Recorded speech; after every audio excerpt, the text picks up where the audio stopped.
name is Amin. I've been here, I think I've met one or two of you last year. Anyway, thank you Dr. Tazali for inviting me to be here. We actually planned on a few dates, but alhamdulillah we're here today. Even though I think yesterday was your public holiday, so you have to sacrifice your long weekend. Okay, so the workshop is for 2 days, so make sure the more important one is a tomorrow session. So don't like I'm going to come today and skip tomorrow, because the idea is for you, to design a MOOC. A lot has been spoken about MOOC. I'm sure everybody is wondering what is MOOC. So today we're going to start with an overview. Let's start,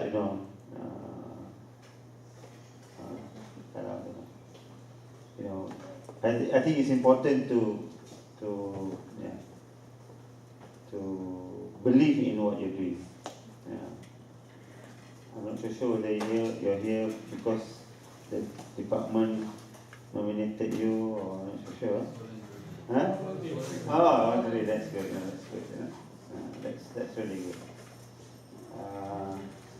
So the main thing is to believe in this going online and open and massive, and then of course we need to plan and start doing things. The initial investment is probably going to be a bit more than usual, but once you've created your MOOC, I think the next semester, the forthcoming semester, I think it will be more relaxing in terms of the content is already available. There are two approaches to MOOC.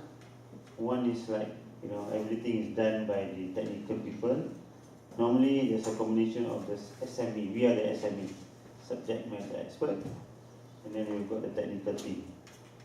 So some universities, what they do, the production of the content is done by the technical team. Okay, so the SMEs, the experts, just meet and say, here's my content, here's how I want things to be done. I do not know how they want to produce my materials. We did that last 2 years with our first MOOC. We thought that in the end there's no sense of ownership from the lecturers. So I've done my part, so there's no sense of ownership. So this year we have changed our approach in the sense that we want lecturers to pay and own the MOOC. So in our training, we train lecturers from A to Z, how to create and deliver a MOOC. But the technical people, they come as and when needed. Maybe to create the thumbnail, the banner, more on the images and so forth. Okay, I think I've emailed all of you, okay, to join. In Malaysia, we're using open learning, but there are many other platforms. There are many other platforms you can create MOOC. Some of the platforms, they've got a very high quality control, so that's a bit difficult. Some of the platform, as an institution, you have to pay. But in Malaysia, we think that open learning is a viable platform in the sense that there's no cost involved. Plus, you can create your own MOOC and monitor and modify your MOOC without having to go into a very high quality control process. Okay, so if you have not done so, please go to openlearning.com. I see 4 or 5. Tazli, Lydia, apa tadi? Fazalina. Sorry, Fazahira. Okay, so you go to openlearning.com and then you will see this. So you just go down a bit. Okay, at the moment I'm offering, this is my first MOOC. I launched it last August. Okay, it's called Rethinking teaching, redesigning learning. I would like to spend the first hour on this, because this will get us to blended, MOOC and so forth. So just click here.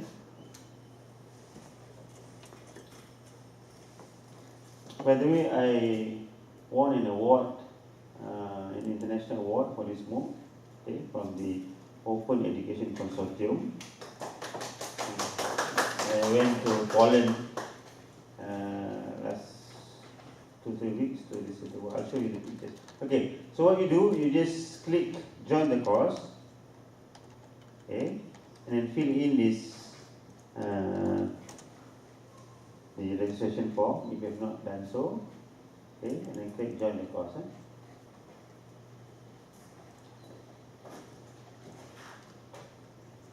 If you are successful, it will take you to the course.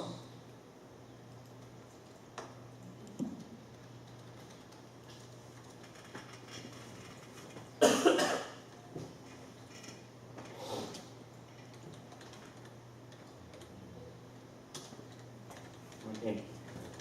So when you click your MOOC will look something like this. You will have a menu on the left-hand side, and then this is the landing page. Okay. In your landing page, you can put a video. This is the batch that I want. I want to actually one for MOOC and one for my lifetime achievement. Okay.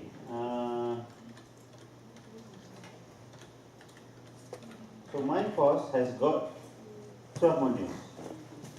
12 modules. So in a course that you're going to create, you can call them units, modules, chapters, what else? Maybe just topics. A course will have a number of topics. In my case, I decided to call them modules. Module 1 to 6. The approach that I've taken is, I call it minds on. So I get people to think and reflect.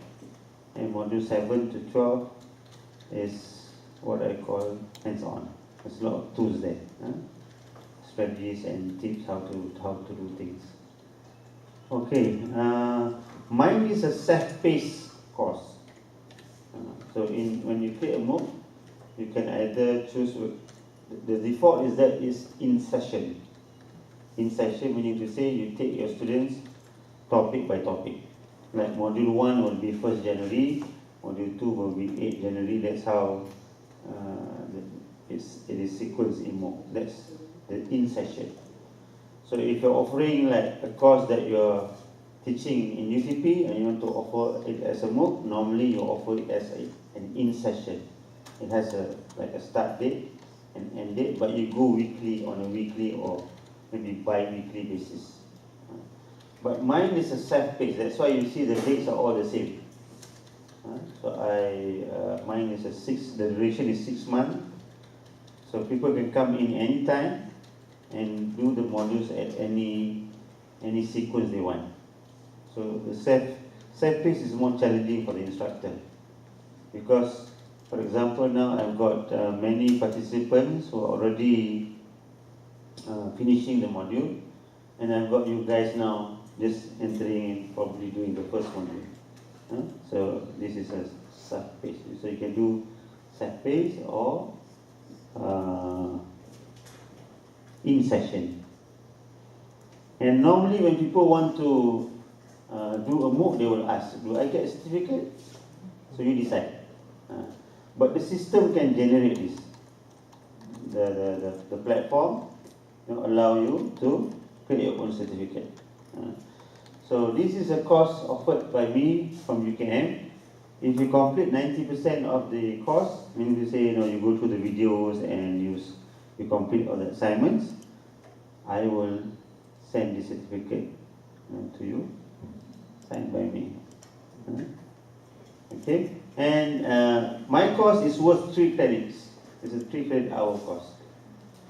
For information, the Ministry of Higher Education has initiated this idea of why not we allow students who completed MOOC the course that they completed can be credit transferred. So I headed the committee. We came up with the guideline. I have already presented the outline to the MQA Council Board and also the Ministry of Education. It has been approved. So it's going to be implemented maybe June. So meaning to say, now students, like if you take my course, this is worth 3 credits. Let's say you're taking some professional development, course, and so this is the new thing in MOOC, that now people are not learning for the sake of learning, but there's going to be credit transfer. We're going to talk about that. That's why now more so universities are wanting to do, especially the IPTS, they want to do MOOC because people can credit transfer. We're going to talk about that in a moment. Why should we? Why will credit transfer make any difference? Okay, so what I want everybody to do this morning, if you're able to get in, you click introduce yourself.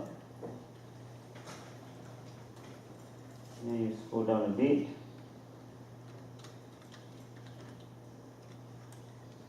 Yeah, just put your cursor here and say something about yourself.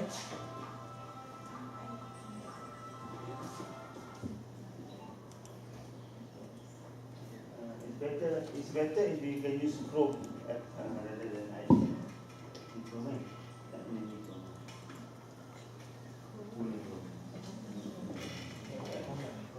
It's better to use Chrome than Internet Explorer actually. Let me know if you need help. Introduce yourself.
Okay.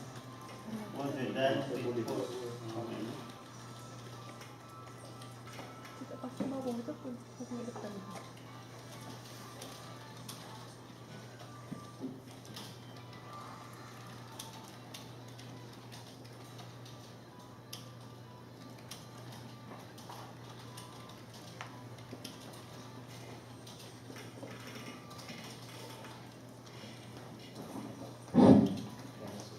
By the way, I've got nearly 2,500 students, but I like 2,000 participants. They're mainly professors, lecturers, teachers like you, but they're from 95 countries. So when you're introducing yourself, you're not introducing to myself alone. The whole world is now knowing you as my student. Okay? And this is MOOC. MOOC is where you open up, students can come from all over the world.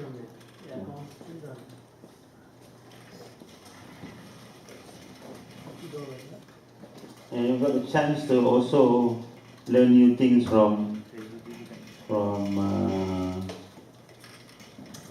other people. Yeah, so far we have got Zahira. Can I call you Zahira? Okay. Thank you for sharing your video. We've got Dr. Tazli, Lydia. Okay. We've got Azib. Where are you from, Azib?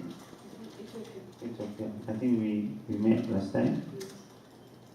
We've got Haylay. Huh? Highline. Where are you? Highline? Oh, okay. You're from? I'm from Ethiopia. Ethiopia also. Okay. Okay. What else do we have?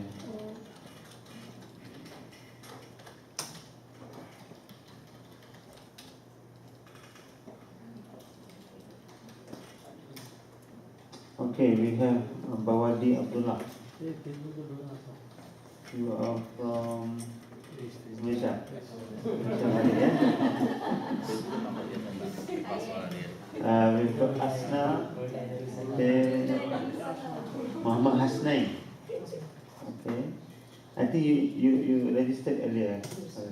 Okay, anyone? Let's have everybody in. Okay.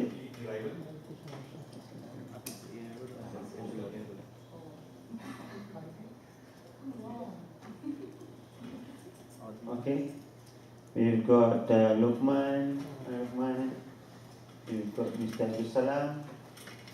Okay, where are you from? Bangladesh. Kamu Aceh? Bangladesh. Okay, we've got Iraivan. Are we missing anyone else? Okay, let's give 2 more minutes. In the meantime, let me share with you. Okay.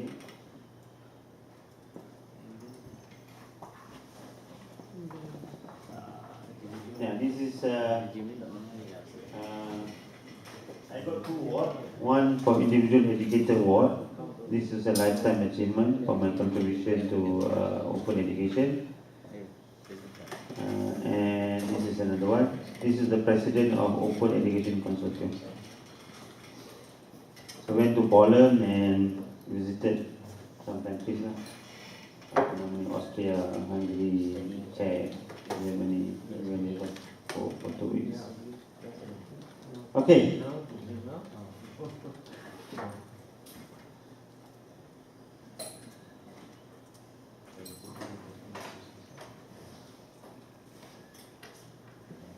The reason I wanted all of you to go into my course, to give an idea what a MOOC is all about. Okay, so in a MOOC you can customize how you want the content to be presented. So this is the menu, and then you've got the content. So the content can be in video mode, the content can be in a PDF mode, but normally when you go into MOOC, you don't bring your PowerPoint with you. It's not a PowerPoint based content. It's a video but a good MOOC is actually an activity based content, not content based. That is a good MOOC. So Prof, this is like our lecture materials? Yeah. Ask the students to go? Yeah. So no, basically you want to run a course, but MOOC is fully online. The spirit of MOOC is fully online. But what many people are doing is that they decided to go blended, in the sense that students are using the MOOC as a supplementary to the face-to-face class. But the real idea of a MOOC is that everything is done online. Like the moment I'm running this course with 2,500 lecturers from all over the world, and we have not met at all. Only those that I meet during the workshop. So that's the true spirit of MOOC. Okay. But if you want, you can kill 2 birds with 1 stone. I'm sure now you're offering your course using, kat sini pakai apa? Your punya platform? Moodle. Your e-learning. So now you may want to explore, instead of using your Moodle, you want to make use of Open Learning as the platform. You want to offer your course as a MOOC. If you want to offer to your the in-session student. But if you say, no, I'm not going to do that, the in-session, I'm going to use Moodle. Now I want to offer a course to the world, it's a different one. So there are many approaches that you can take. So one, you kill two birds with one stone. Mean you say you're offering a course that you're offering this semester. Also, you're opening up to other people, so you don't have to do two things. But macam leceh sikit lah kan, you got your residential students as well as your virtual students. Or you say, no, I'm going to offer this. This is going to be a course that is not offered in the semester. So we're going to talk about that in a moment. So what I'm going to do now is to, let's try one module. So imagine now that you are a MOOC student. Okay, so this is the first module. But of course, in the normal session, I don't see you face to face, and this is what you see. So maybe you can go to the course module and then go to module 1. So this is how I describe the first module. This module is designed for us as teachers, lecturers to revisit. It's called Revisiting, Redefining Teaching. To revisit or redefine our understanding and conception of teaching. So I want everybody in my course to reimagine teaching. It begins with a short video, okay, blah blah blah. Second video, so I explain what we expect. And then the third video, and then the task. So normally in a MOOC, the structure of a MOOC is that you have materials. This part is called the media. So you can have videos, and the video can be your video teaching. I've got another approach I'm going to share with you later. But most MOOC that you go in, you will see like the teacher, the professor, like you, will sit in front of the webcam, or there's a camera there. You're explaining your concepts. So you create your own teaching content. First, second, third. I've got a different approach. I don't use my video. I make use of somebody else's video to deliver the same point. But in a MOOC, you will have, first of all, videos, or maybe a simple reading article. So you have videos, PDF, videos, no PowerPoint. It's not PowerPoint based. And then followed by tasks to get them learning. So this is a structure of modules, unique chapter or more. You have media followed by tasks. But the new MOOC, this is the old version of Open Learning. Today when we get started, there's a new structure. You can start with an activity if you want to. So not necessarily you start with a media. And to me that's great. Okay? And then the old version, you've got the video, and then it's called the activities. This one is called further study. You can have like this out untuk homework lah if you want to. Okay? So what we're going to do now, I will play you the first video. We're not going to go through all.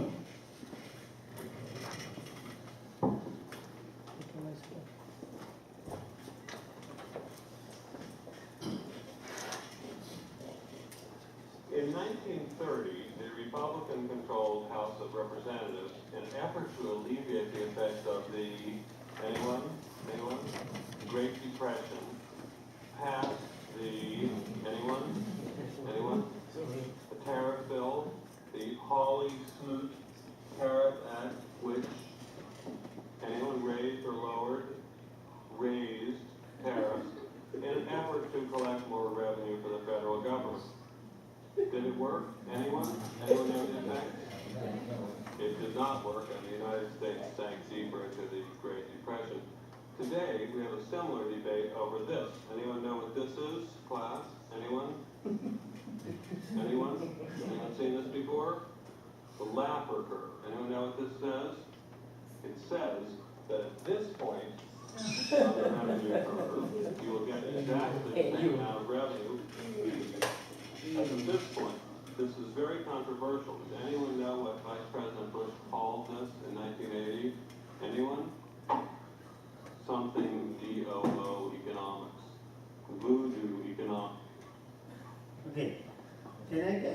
to say something about this video. So to do that, you go to the course module and advanced, and then you click on the video.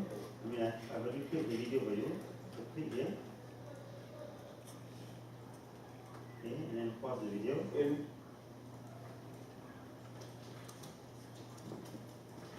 What can you say about the teaching? You mean the teaching style of the... I don't know, I mean, just anything you want to say about the video, the teaching or the teacher or... Is it going to be open to, is it going to be available all over the world? This is how MOOC is like. People would watch video and they say, oh, this is funny, you know, somebody knew it, you know, Ahmad story say it's very funny. Some people wrote, you know. Yeah. So in a MOOC, for every content that you present, people can ask questions, can give their remarks. Some people write longer. This is question.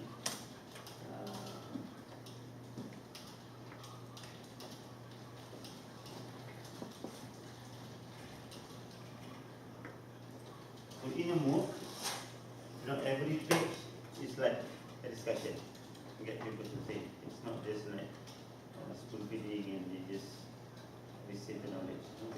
They can say something, ask questions. So what's your take about the video? Maybe in a short sentence. Is it funny? Are you is that impacting you? No. Are you sure?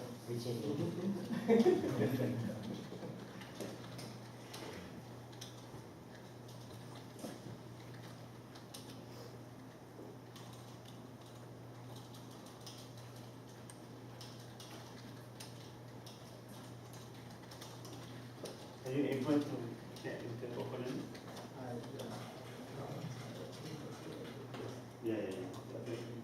Join the course.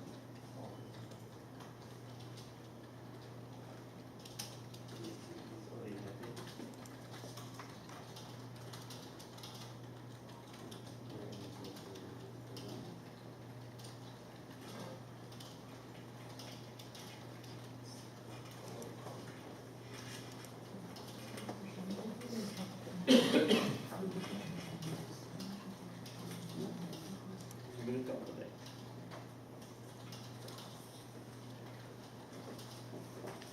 Okay, let's see what we have.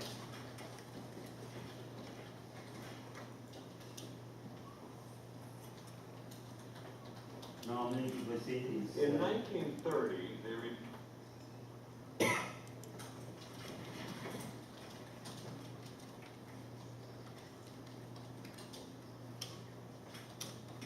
Okay, it's boring, funny, too brief. Okay, it's a waste of precious learning time. I like this. It says the audience are lost, monotonous, one way. Okay. Now,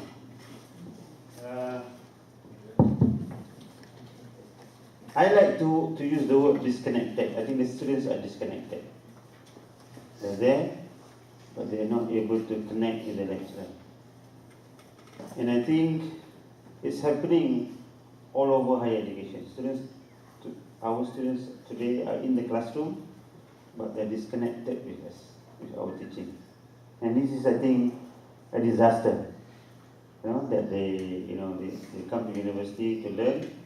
They're there, and the professor, the person with a PhD, masters, but the students are not able to connect.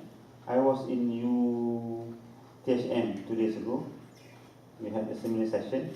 So one very senior professor, he was rather upset. In fact, he was the ex-deputy vice chancellor for academic and high work kerajaan. He said, no, why? I'm not sure why every year my assessment, the appraisal from the students I get low marks in comparison to the younger lecturers. but I've given my heart and soul. When I teach, I teach everything. So I told him, I think, Prof, I think your students are not able to connect with you. Your students, sometimes you give your best, but somehow, because they're not able to connect with you. They've got a different learning style, and you think that teaching is about just giving, transferring knowledge. So how do you know when your students are disconnected nowadays? How do you know? They keep quiet lagi, huh? No response lagi. Pretty much what was on the video. They don't do like that lah. Yang bubble kan? But quiet and Okay. staring blank. Okay, the next time you go to class, Not participating. see how many students when you teach they go like this. When your students during your lecture, they take out their smartphone kat belakang tu macam tengok display. When is this old man going to finish this lecture? That shows that they're not connected to you. They're disconnected with the lesson. Okay? So, we're going to do another exercise. But I think I like you to maybe, let's watch this. I'm going to skip this. This is how students go through a MOOC. They go down, okay, they can watch this movie. We're going to skip this. Have you heard of the term SOUL, self-organized learning environment? Okay, let's watch this. It's quite a long movie, but I'll take only the relevant parts.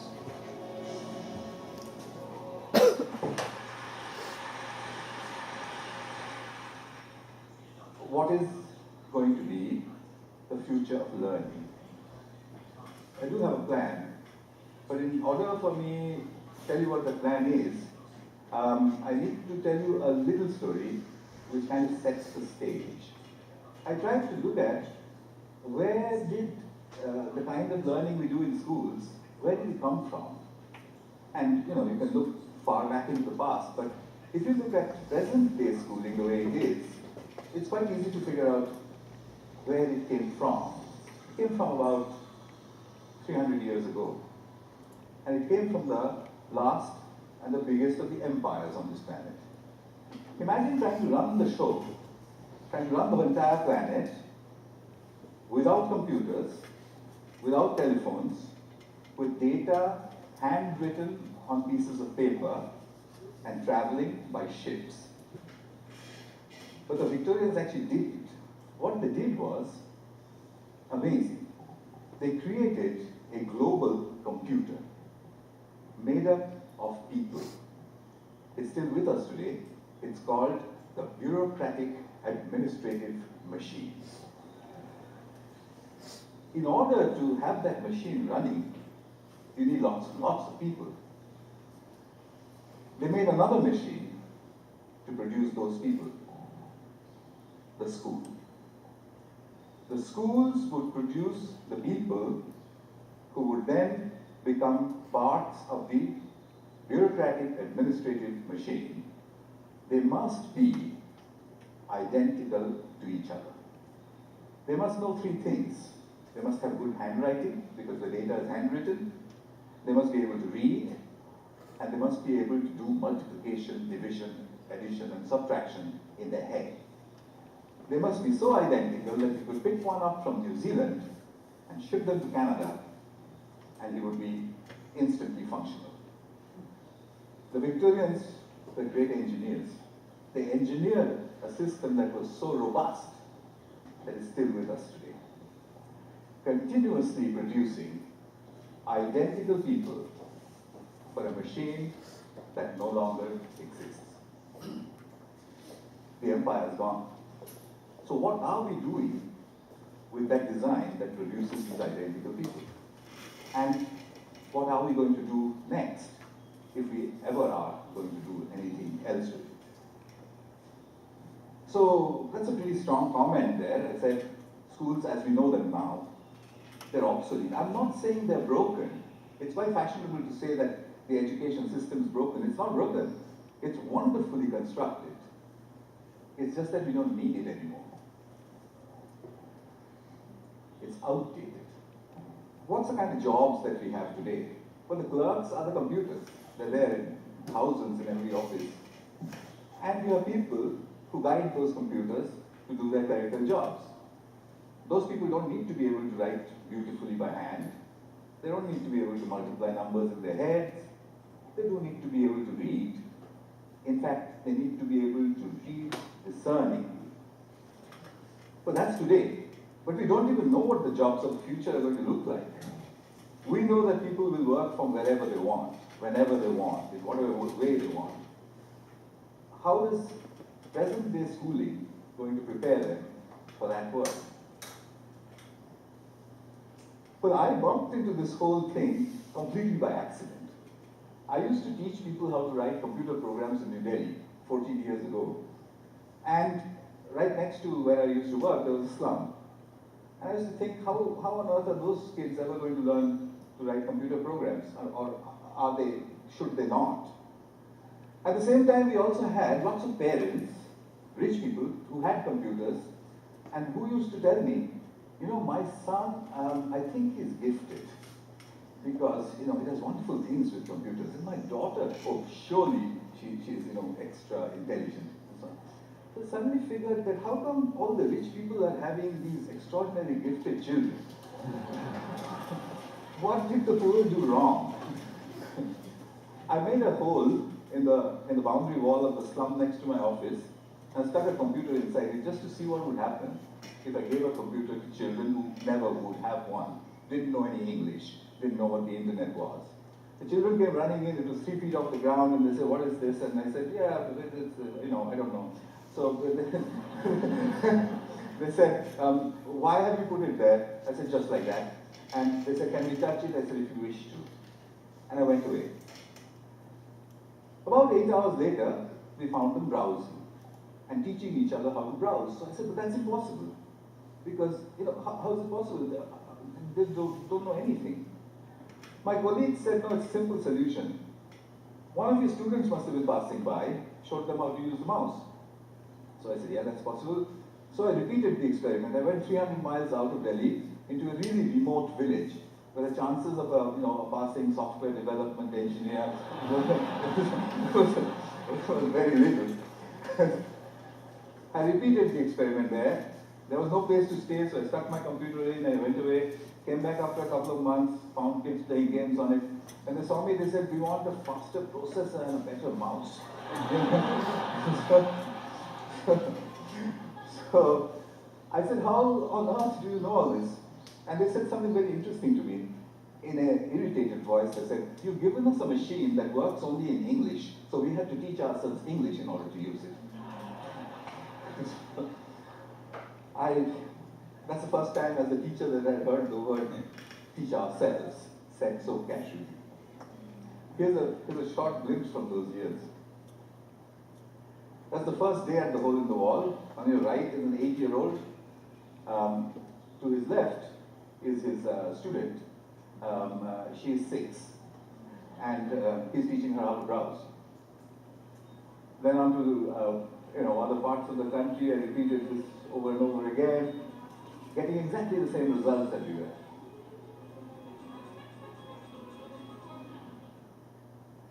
An 8-year-old telling his elder sister what to do.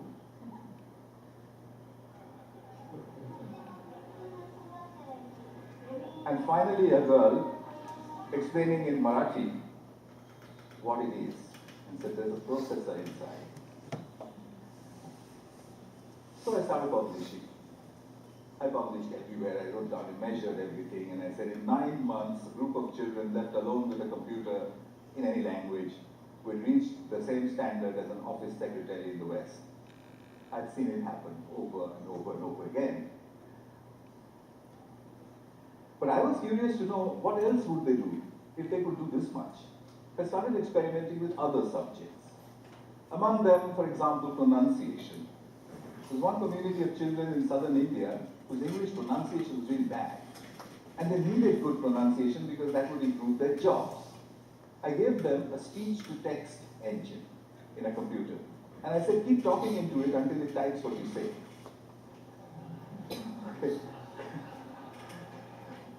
they did that, and what really did. Nice to meet you. Nice to meet you. The reason I ended with that, the face of this young lady over there is because I suspect many of you know her. She's now joined the call center in Hyderabad, and they have tortured you about your credit card bills. in a very clear English accent. So then people said, well, how far will it go? Where does it stop? I decided I would destroy my own argument by creating an absurd proposition. I made a hypothesis, a ridiculous hypothesis. Tamil is a South Indian language, and I said, can Tamil-speaking children in a South Indian village learn the biotechnology of DNA replication in English from a street-side computer? And I said, I'll measure them, they'll get 0. I'll spend a couple of months, I'll leave it for a couple of months, I'll go back, they'll get another 0. I'll go back to the lab and say, we need teachers. I found a village, it was called Talipukam in southern India. I put in hole in the wall computers there, downloaded all kinds of stuff from the internet about DNA replication, most of which I didn't understand. The children came rushing and said, what's all this? So I said, it's very topical, very important. It's all in English. So they said, how can we understand such big English words and diagrams and chemistry? So by now I had developed a new pedagogical method, so I applied that. I said, I haven't the foggiest idea. and anyway, I'm going away. So I left them for a couple of months. They got a 0, I gave them a test. I came back after 2 months and the children trooped in and said, we've understood nothing. So I said, well, what did I expect?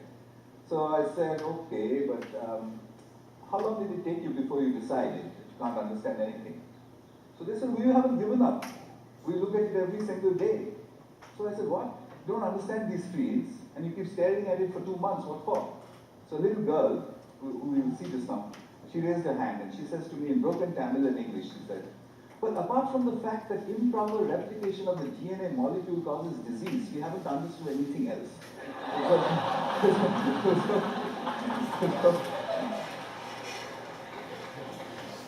So, I tested them. I got an educational impossibility, 0 to 30% in 2 months in the tropical heat under the computer under the tree in a language that they didn't know, doing something that's a decade ahead of their time. Absurd. But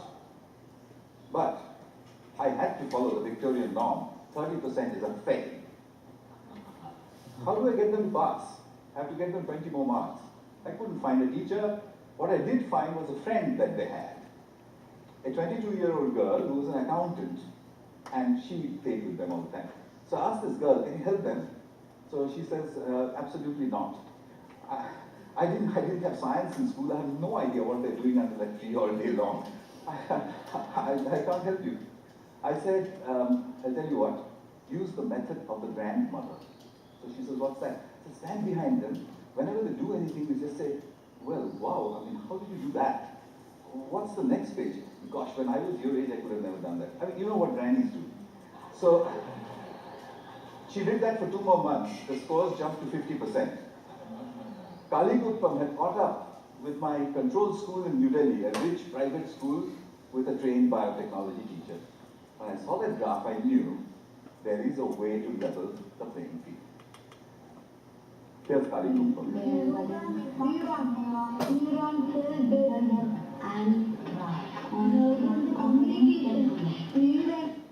I got the camera angle. Okay, if you have time, you can watch this. But I think what the message here is that something which is called self-determined learning. If people want to learn, they can learn without a teacher. And I believe that. I don't teach. In UKM, I don't teach. I only take the role of the granny. So we think. So anyway, these are some of the videos. Professor Sugata coined this term self-organized learning. I want to do 1 or 2 more activities. Can we go back 2.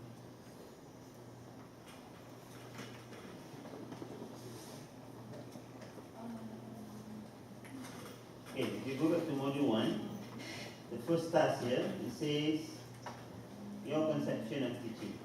We'll do two more tasks before we break for breakfast. Okay? We're using keywords. Please share your conception of teaching. What is teaching to you?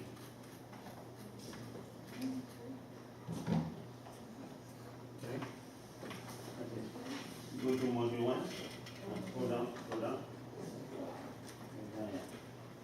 Your conception of teaching. School. Yes, go down. There.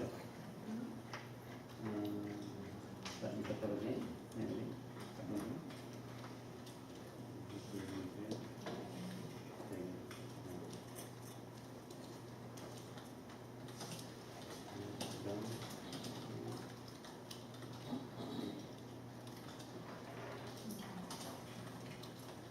What is teaching to you? Yeah, keywords like teaching is sharing knowledge. Teaching is like somebody say igniting and provoke to the mind. Wait, scroll down a bit.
Remember to click the post comment.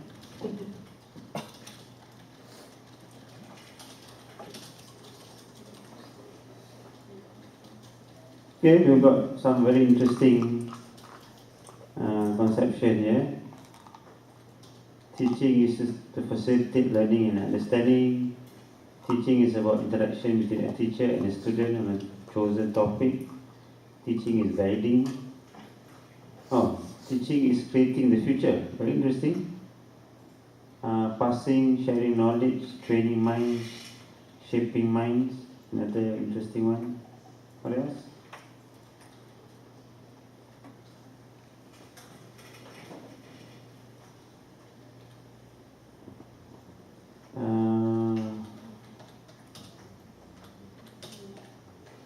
Teaching is about fostering mind growth in the students, developing skills and instilling values in them. Teaching means creating motivation in learner for learning and sharing knowledge. Educating people directly or indirectly, officially or non-officially. But most importantly, making it so much fun in order to ensure continuity in understanding and application of the subject matter. Impart knowledge, inculcate skills, make people develop understanding. Teaching is about the inspiring students to learn their own. Teaching is the process of unveiling one's potential. Motivating, encouraging, challenging, and inspire the students. Teaching is okay. Any more? Okay. I'm glad to see some really inspiring words. And Dr. Tazli, you got the right participants here. Okay. Normally, when we talk about conception of teaching, there's two schools of thoughts. So if we use words like teaching is about transferring knowledge, transmitting knowledge, delivering knowledge, disseminating knowledge, sharing knowledge. If your focus is knowledge or content, and like from the expert, giving, giving, sharing, deliberating, you are from the old school. This is the traditional way of conceptualizing teaching. It's okay, nothing wrong. Okay? But if you use words like, teaching is about to guide, to facilitate, to coach, to inspire, to educate, to liberate, to motivate, and so forth. And your focus is not on the content, the focus is on the learner and the learning. You are from the modernist school of thought. So it's like the two sides of the coin. One is looking at the teacher, me, spoon feeding the content, giving the content, sharing the content. But the other conception of teaching is not so much about me. It's about how can I shape the mind, the future generation. It's about your concern is the other end, the students, and their learning. So that's the modernist approach to defining teaching. And depending on this philosophy, this will in many ways influence what you do and how you deliver your lesson.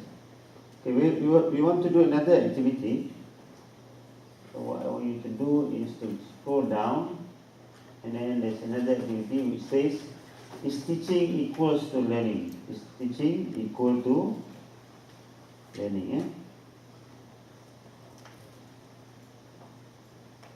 Okay. Some, in fact most people, believe that teaching is equal to learning, implying that learning happens as a result of teaching. However, some believe that teaching is not equal to learning. It's not equal to learning, implying that teaching need not necessarily result in learning. What is your take on this? So this is the scenario. You've got students who come to university, they want to learn. So the logical way of doing things is that, okay, there are people to learn, so we need teachers, we need professors, we need lecturers, to teach. So that learning will take place. So is teaching equals to learning? I mean, the fact that we're here, we have paid professors, educators, teachers, we will teach, therefore learning will take place. Or teaching is not equal to learning. Whatever you do, it's not what you teach that matters, it's something else. So what can you say something about this? Do you think that teaching is equal to learning? If yes, why? If not, why not? If you don't believe that teaching is equal to learning, then why are you here? Maybe you should become a model or something. Prof, when you say equal, Yeah. what is the percentage you're looking at? 100%? That's what you're trying to do. Yeah, more or less lah. When there's teaching, learning takes place lah. So, what's your take on this?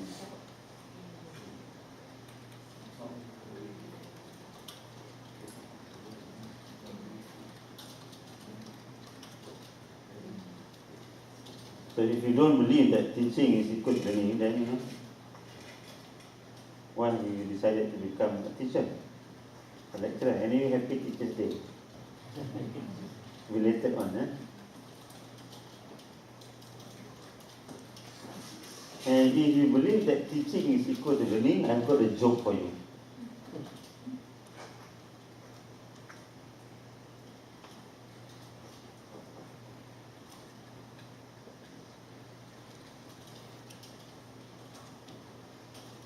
Okay, according to Hasnain, teaching does not automatically imply learning. By the way, if you want to see other people's work, you just refresh the page.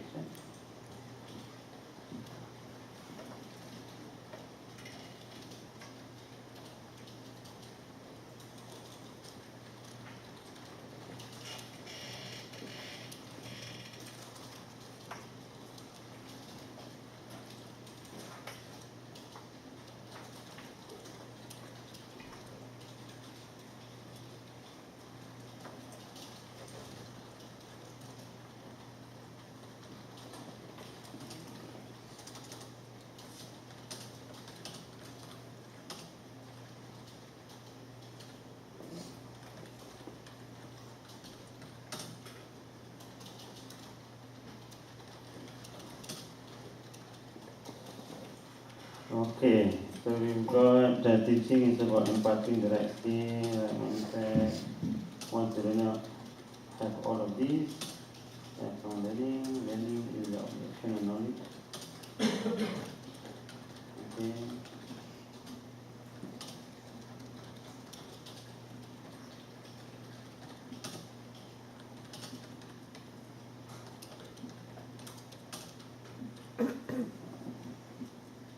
Okay, I think most people believe that, not necessarily. Okay, so one day somebody bumped into this professor. He said, okay, Assalamualaikum, how are you? Fine. So what did you do this semester? I said, yeah, I just completed marking my final exam.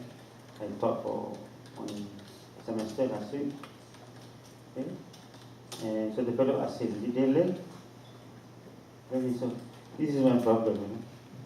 They did not, they either learn very little or they learn nothing. So then that fellow said, did you teach? He said, yeah. I taught for 40 minutes. You did a great job, Then the fellow said, but you said they did not learn anything. Or little. So did you teach? Yeah. And this happens to most of us. We teach.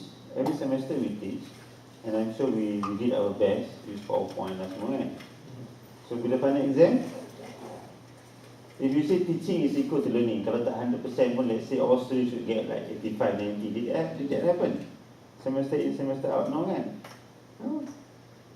Ada yang fail. So if teaching is equal to learning, then you should have gotten 90 kan?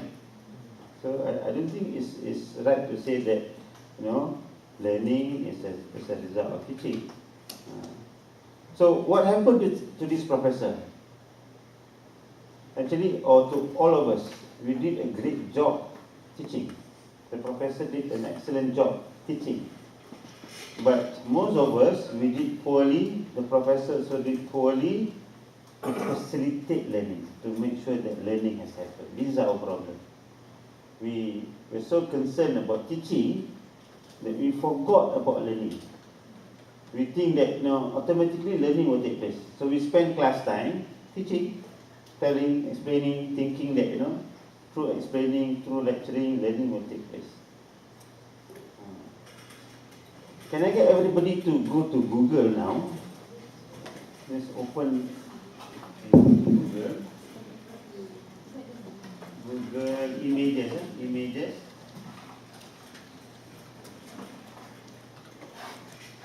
And then I want you to type the learning pyramid.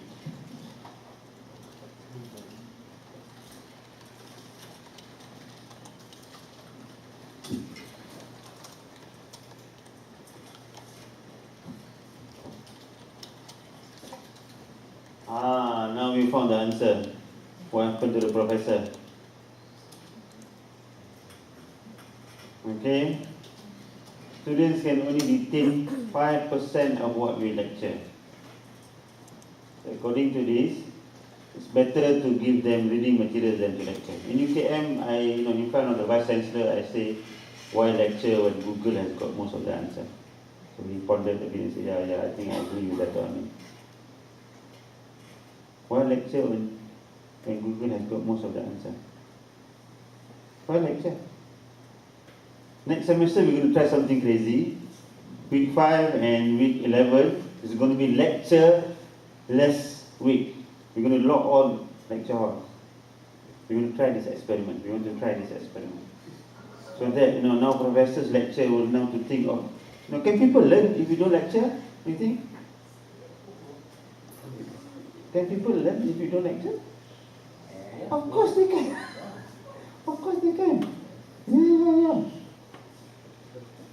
But we think that knowledge can be absorbed only when they come to lecture hall. You lecture, you give content.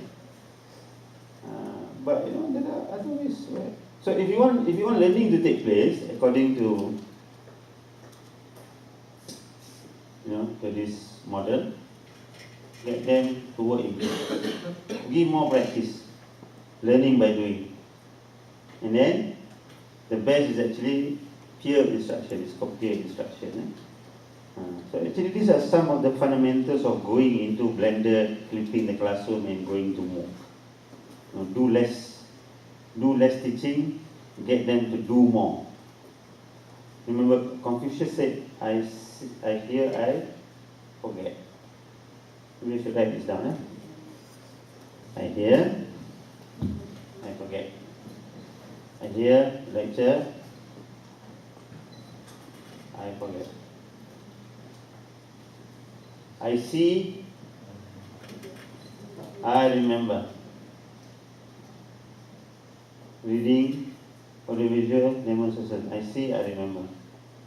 But if you want them to understand, I do. I understand. Yeah. Get them to do things, It should be problem-based, activity-based, I practice task-based, assignment-based. It's not so much of the giving, Not so much of the giving of the content. I think content is available everywhere. So this is the standard for, only the lecture transfer, Yeah. This is from the National Training Laboratories, a study that. Depend on the person. Some people will like to know more for what they hear. Okay. Maybe some people from what they Yeah, this is very general. You're right. We've got 4 types of learners: the visual, the auditory, the read and write, kinesthetic. It's called the VARK, V-A-R-K. Some people are very visual learners, so they need to see things.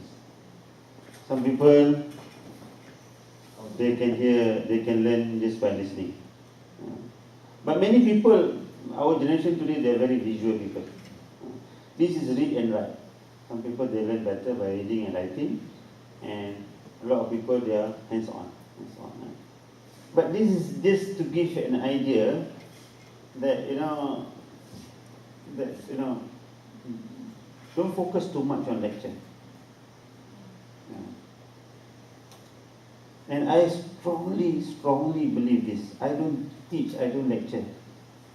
So I went to UTHM that night. The deputy vice chancellor took me for dinner. Then I was talking all this. I said, "Can I talk like this to your, at your session tomorrow at university?" I said, "Yeah, you can do that." So I think higher education, our higher education today has been so much, lecture oriented. So is this a proposition? Just think about it, and maybe you want to try something, slowly but steadily. Yeah. Still have a question. Yeah. What about explaining fundamentals, concepts? Yeah. Okay. But If you it's, leave those just for students to go and find out the material on the internet, no, there's 2 types of going to the internet. One is guided, one is so we want them to be guided. So the idea of blended flipping the classroom is that instead of spending class time lecturing, you now digitize your content. You make your content available on your Moodle, now available on MOOC. So the idea is like this.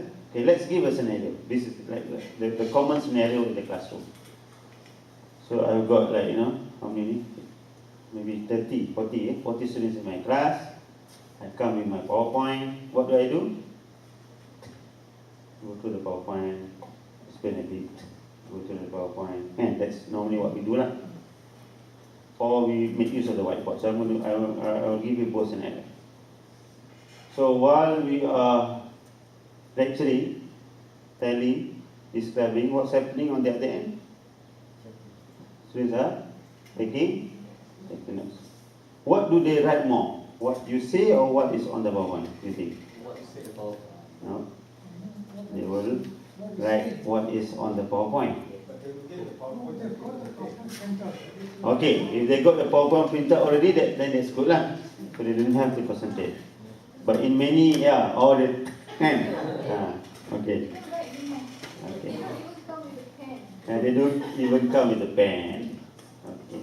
But for the standard, I think it's time of the PowerPoint. Yeah. But talking about when the teachers explaining the details, the fundamentals, the concept, those are, they cannot snap, because it's all in the air.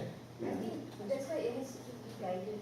And I think it's also important that we teach the children how to learn in this way. Because there are some coming from schools in Malaysia, I think they are used to spoon feeding. Yep. So after every lecture they will ask, Like, can I get this slide? Can I get this slide? So they Okay. need to learn how to. Okay, so let's come back to this. They either snap a picture or they write notes. Okay, so the 2-hour session become a note-taking session or a photograph session. Yeah.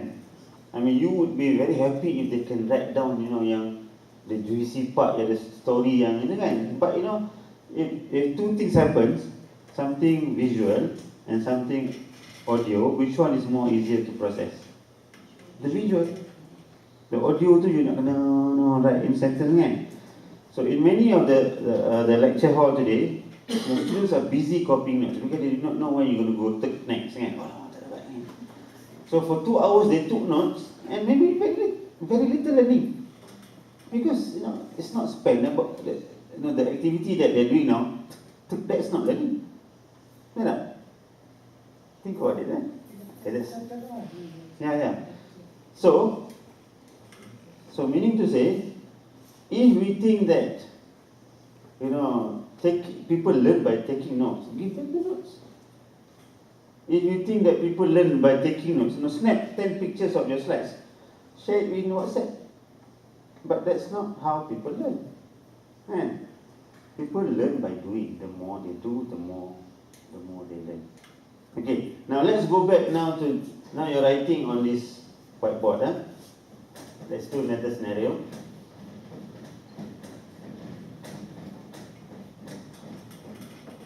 Okay, I've got students here kan. Katalah anak tengah mengajar lah. Okay kelas I pun mengajar kan.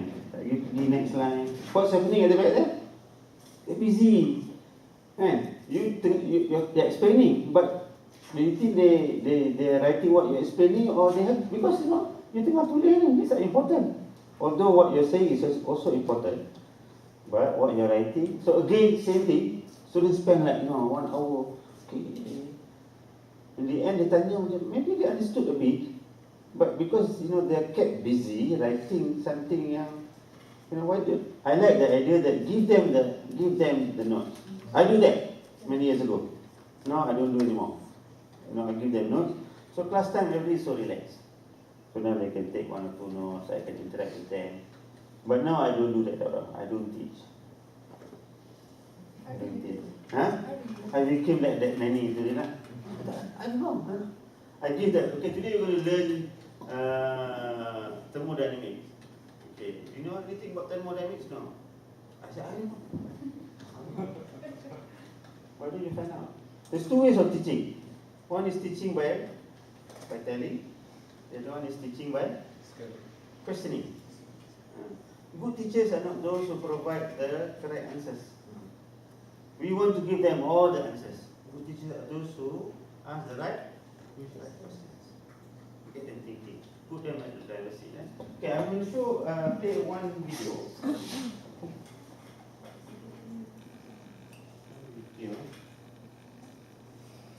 Will demonstrate this point.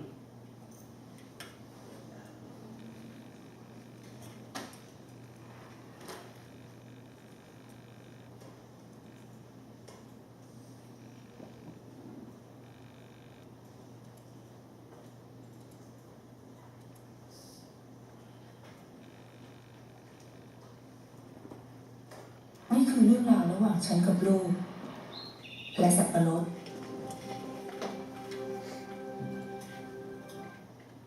ลูกและสับปะรด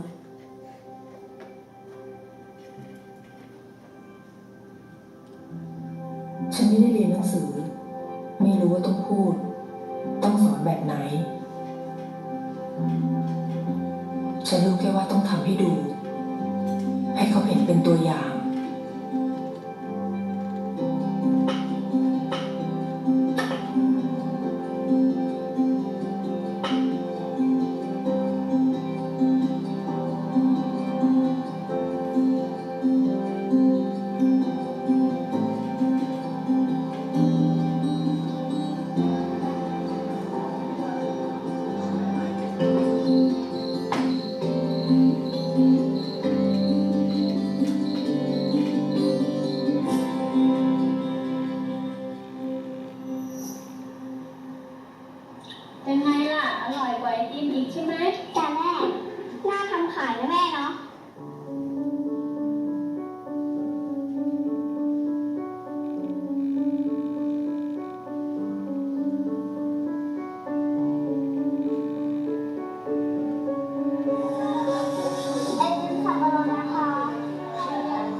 งั้นลองไปดูที่ตลาดว่าเขาขายกันยังไง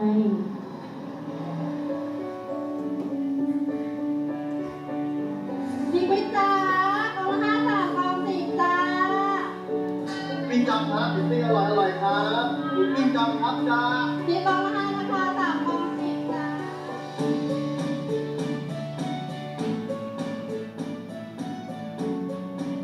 สับปะรดเลยค่ะสับปะรดที่ร้านไหนคะไม้ละ5 บาทค่ะ310 บาทนะคะสับปะรดไหมคะ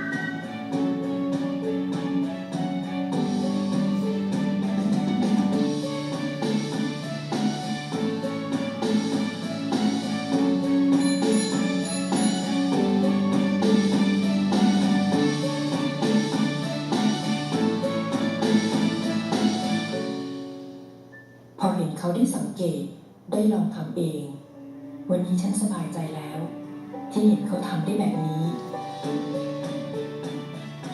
และมั่นใจว่าวันข้างหน้าถ้าไม่มีฉัน เขาจะยืนได้ด้วยตัวเขาเอง อัชราภูลสวัสดิ์ได้รับทุนจากโครงการสำรับจนจบ This is actually based on a true story. Okay, I'll show you this one last one and then I'll see the short thing. Okay, have you heard of the 70-20-10 principle? 70-20-10 principle. So according to this model, this is by Professor Charles Jennings. That 70% of who we are, what we are, is actually from we learn and develop through experience. 20% of who and what we are, we learn and develop through our interaction with others, friends, siblings, maybe parents. And only 10% of what we are, who we are, we learn and develop through structured courses and programs. So when people see this is Prof, we don't have to offer. I say no. We should see this differently. That our role. I think all this while we only wear one cap. The cap is called teacher. So we think our job is to teach, to deliver, to convey the content. But I think and this is important when we go into MOOC, we should see ourselves as learning, meaningful, if possible, meaningful learning experience designers. We need to see our role as, not as teachers to impart knowledge, but as designers of the learning experience. Or you may call, engineers of learning experience, architect of learning experience, So we're still, teachers, professors are still relevant, but, perhaps we need to add another role. The role is to know how can I create a learning, a very meaningful learning experience for my students. And if possible, we want to use, class time or online, on that. So this is what we're going to do after the break. We're going to look at, a different way of designing a learning experience, maybe through a MOOC. I've done that. I started, it took me about 2-3 weeks to start thinking about the MOOC. This is a course that I have not created. This is not something that I offer in UKM. This has been with me for some time. Whenever I do training, I like to, lecturers, really reconsider the conception of teaching and redesign learning. So I decided to offer as a MOOC because I want to reach a wider audience. So now I've got participants, mainly professors, teachers from 93 countries, and I'm convinced that it can be done online. In the past, I thought blended lah, no more than that lah. It's also, if the learning design is right, it's possible. If you have time, you can click on this on if you have time later.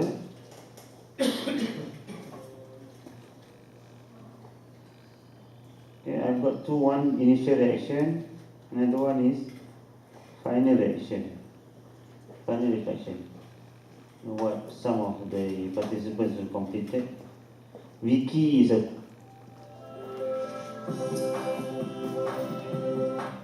I think 60 or 65-year-old pensioner from the States. She retired many years ago. Michael Park, I think this is a classic example. That, we did not meet at all.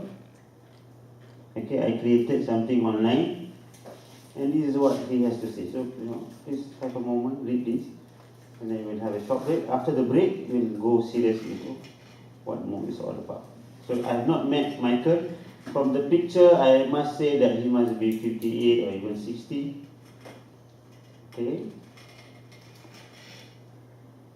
So, he followed my course on a self-paced basis and completed, and this is what he said.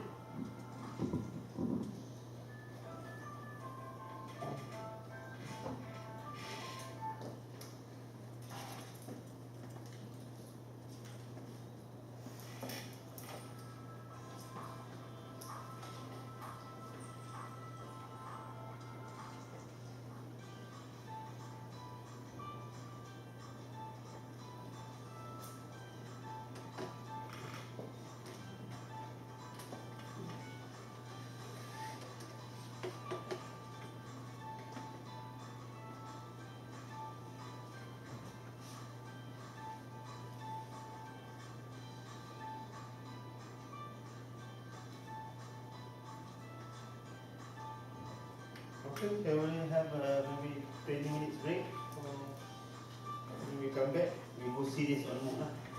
I did these two things. One for you to have a feel. This is a MOOC. A MOOC is where students. The only thing is that we did all in the classroom. But in the MOOC, people answered at different times, different days, unless it's in session.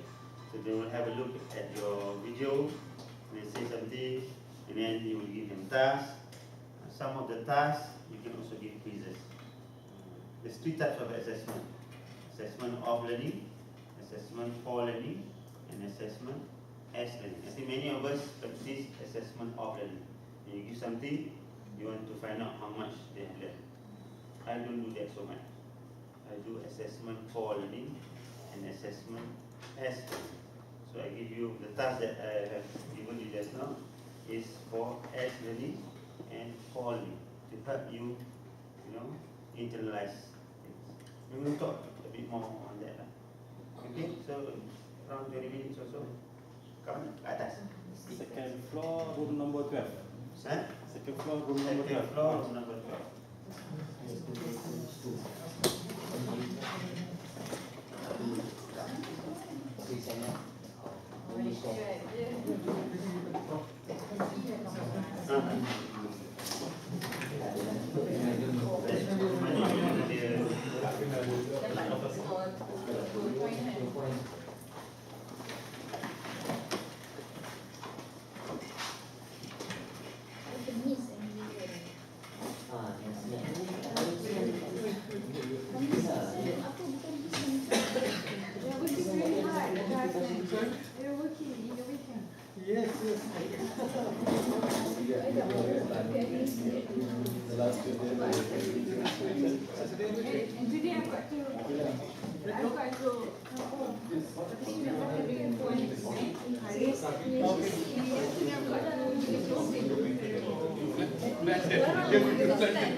But if something is copyrighted, you need to. But nowadays,